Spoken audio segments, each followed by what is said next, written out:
Коммуникациялык, маданий же психологиялык себеп көбүнчө айыл жеринде үй бүлөдө ала качуунун артынан курулат. Жигит менен кыз сүйлөшкөндү билбейт. Мына негизги көйгөй кыздар менен жигиттердин үй бүлө куруу боюнча түшүнүктөрүнүн эки башка болгондугу себеп болот. Алса мыкты түгөй же идеалдуу ойдогудай адамды издөө кыздар же жигиттер жаман деп калыптанган көндүм түшүнүктүү болушу тоскоол кылат. Укуктук сабаттын жана укук коргоо министр органдарынын начар иштегени, укук коргоо органдарынын болгон ишеничтин жоктугу жана ала качууга жол ачат. Айрымдар милицияга кайрылуунун кажети жок деп эсептешет, анткени ала качууга карата тийиштүү жаза көрүлбөйт. Социалдык себеп: шаар жашоосунун кызыгы бүтүндөй жаштарды айылдан алыстатууда. Аял эркектин социалдык ордун бөлүштүрүү жана ортодогу байланышка кадерги тийгизет. Кыздар жогорку билимге ээ болуп, иштеп, өз алдынча жан багууну үйрөнгөн. Мындай шартта мырзалардын үй бүлөнү камсыз кылуу жана коргоо милдеттерин аялдар өздөрүнө сиңирип алганы кырдаал түзөт. Экономикалык себеп: ала качууну кулач жайышына экономикалык себеп дагы чоң таасирин тийгизиши мүмкүн. Бир жагынан колунда жоктор ала качуу менен азыраак чыгым жумшап той өткөрүүнү көздөйт. Ала качуунун натыйжалары: ала качуунун көбөйүшү. Психологдордун айтымында бири-бирин тааныбай туруп баш кошкондордун арасында ажырашуу көп болот. Карапайым жарандарда ажырашууга ала качуу негиз болот деп эсептешет. Мындан тышкары, ажырашууда өз ара түшүнбөстүк да себеп болорун белгиленген. Ал эми түшүнбөстүккө жубайлардын бири-бири менен тааныбагандыгы түрткү болот.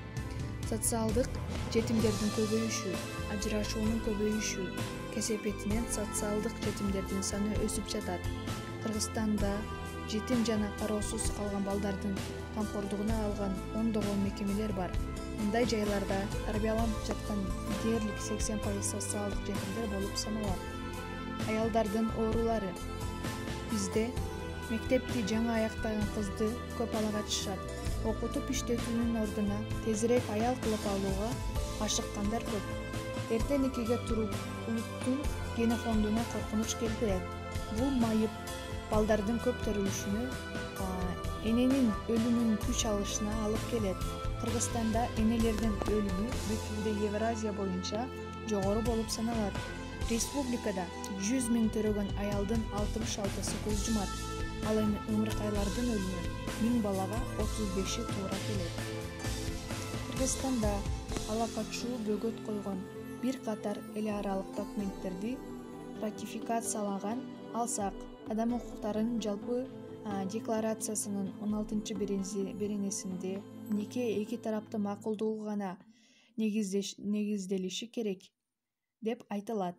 Никеге турактуу макулдук берүү курагы жана никени каттоо жөнүндө конференцияда эки тараптын толук жана эркиндик макулдугусуз никеге турууга жол берилбей тургандыгы да берилген. Мындай эл аралык документтер менен катар ички мыйзамдар да ала качууну жол бербейт.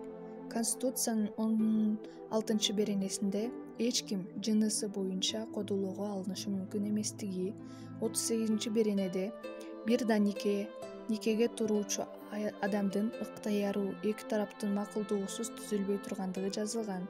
Ал эми Кылмыш жаза кодексинин 155-беренесинде аялзатты никеге турууга мажбурлоо же